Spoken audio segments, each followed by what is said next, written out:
അധികാരത്തിന്റെ ചെങ്കോൽ കൈകളിൽ കിട്ടുമ്പോൾ ഏതൊരു ഭരണാധികാരിയും ആദ്യം കാട്ടേണ്ടത് ജനങ്ങളോടുള്ള ആദരവും ജനാധിപത്യ മൂല്യങ്ങളോടുള്ള പ്രതിബദ്ധതയുമാണ്.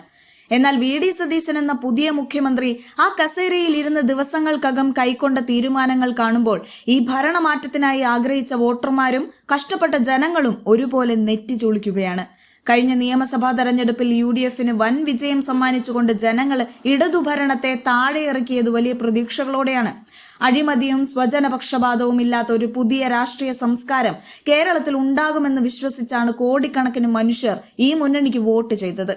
എന്നാൽ മുഖ്യമന്ത്രിയായി ചുമതലയേറ്റ ഉടൻ സതീശൻ കാട്ടിയ ആദ്യത്തെ അഡ്മിനിസ്ട്രേറ്റീവ് അനാസ്ഥയും രാഷ്ട്രീയ വിഡ്ഢിത്തവുമാണ് ഇപ്പോൾ സംസ്ഥാനത്ത് വലിയ ചർച്ചയായിരിക്കുന്നത്. തൊട്ടു മുൻപ് നടന്ന തെരഞ്ഞെടുപ്പ് പ്രക്രിയയെ മുഴുവൻ നിയന്ത്രിച്ച സംസ്ഥാനത്തെ മുഖ്യ തെരഞ്ഞെടുപ്പ് ഓഫീസർ ഡോക്ടർ രത്തൻ യു കേൽക്കറെ തന്റെ പേഴ്സണൽ സെക്രട്ടറി പദവിയിലേക്ക് നിയമിച്ച സതീശന്റെ നടപടി അങ്ങേയറ്റം ദുരൂഹവും ജനവിശ്വാസത്തിന് മേൽ കരിനിഴൽ വീഴ്ത്തുന്നതുമാണ്. സാമാന്യ യുക്തിയുള്ള ജനാധിപത്യ ബോധ്യമുള്ള ഏതെങ്കിലും ഒരു മുഖ്യമന്ത്രിക്ക് ഒരു പൊതു തെരഞ്ഞെടുപ്പ് കഴിഞ്ഞ് ഫലം വന്ന ദിവസങ്ങൾക്കകം ആ തെരഞ്ഞെടുപ്പ് നടത്തിയ ഉദ്യോഗസ്ഥനെ സ്വന്തം നിഴലായി കൂടെ ഇരുത്താൻ സാധിക്കുമോ എന്ന ചോദ്യമാണ് പൊതുസമൂഹം ഉയർത്തുന്നത്. എന്നാൽ സതീശനത് സാധിക്കും എന്ന ധാർഷ്ട്യമാണ് ഇപ്പോൾ പുറത്തുവരുന്നത്. ഈ നിയമനത്തിലൂടെ വളരെ തെറ്റായ ഒരു രാഷ്ട്രീയ സന്ദേശമാണ് മുഖ്യമന്ത്രി വി.ഡി. സതീശൻ പൊതുസമൂഹത്തിന് നൽകുന്നത്. ജനാധിപത്യത്തിന്റെ ഏറ്റവും വലിയ കരുത്ത് തെരഞ്ഞെടുപ്പ് പ്രക്രിയയിലുള്ള ജനങ്ങളുടെ വിശ്വാസ്യതയാണ്. ആ വിശ്വാസ്യതയെയാണ് തന്റെ ഒരൊറ്റ ഉത്തരവിലൂടെ മുഖ്യമന്ത്രി തകർത്തു കളഞ്ഞിരിക്കുന്നത്.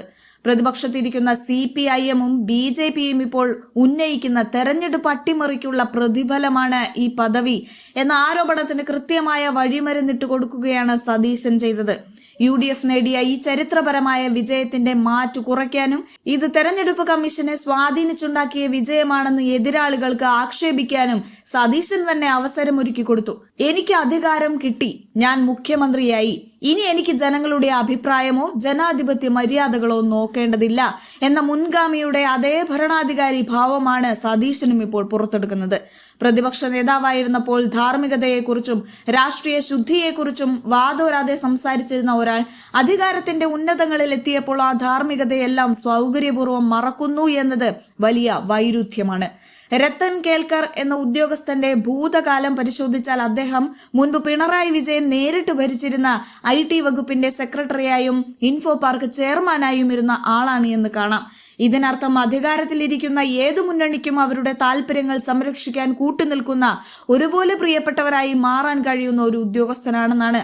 VS അച്യുതാനന്ദൻ സർക്കാരിന്റെ കാലത്ത് മൂന്നാറിലെ ഭൂമാഫിയകളെയും രാഷ്ട്രീയ കൊള്ളക്കാരെയും ഒഴിപ്പിക്കാനിറങ്ങിയ ദൗത്യ സംഘത്തെ ദേവികുളം സബ് കളക്ടറായിരുന്നു കൊണ്ട് പിന്നിൽ നിന്ന് കുത്തിയ ചരിത്രമാണ് ഈ ഉദ്യോഗസ്ഥനുള്ളതെന്ന ആക്ഷേപങ്ങൾ അക്കാലത്തെ ഉദ്യോഗസ്ഥരുടെ കുടുംബങ്ങളിൽ നിന്ന് തന്നെ ഉയരുമ്പോൾ അങ്ങനെ ഒരാളെ വി.ഡി. സതീശൻ തന്റെ വിശ്വസ്തനായി കൂടെ കൂട്ടുന്നത് എന്ത് താല്പര്യത്തിന്റെ പുറത്താണെന്ന് ജനങ്ങൾ ചോദിച്ചു പോവുകയാണ്.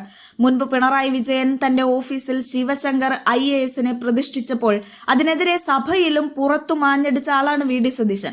ഇന്ന് അതേ സതീശൻ മറ്റൊരു വിവാദ ഉദ്യോഗസ്ഥനെ നെഞ്ചോട് ചേർക്കുമ്പോൾ മുൻ സർക്കാരിന്റെ അതേ പാതയിലൂടെ തന്നെയാണ് താനും സഞ്ചരിക്കുന്നത് എന്ന് അദ്ദേഹം തെളിയിക്കുകയാണ്. ഭരണമാറ്റത്തിലൂടെ പുതിയൊരു പുലരി സ്വപ്നം കണ്ട അണികളെയും വോട്ടർമാരെയും നിരാശപ്പെടുത്തുന്നതാണ് സതീശന്റെ ഈ പ്രാരംഭ നടപടികൾ. അധികാരം തലയ്ക്ക് പിടിക്കുമ്പോൾ ജനങ്ങളെ മറക്കുന്ന പഴയ രാഷ്ട്രീയ ശൈലി തന്നെയാണ് സതീശനും പിന്തുടരുന്നത്. താൻ വലിയൊരു പുണ്യാളനാണെന്ന് ജനങ്ങളെ ബോധ്യപ്പെടുത്താൻ ഇനി സതീശൻ നടത്തുന്ന ശ്രമങ്ങളൊന്നും വില പോവില്ല.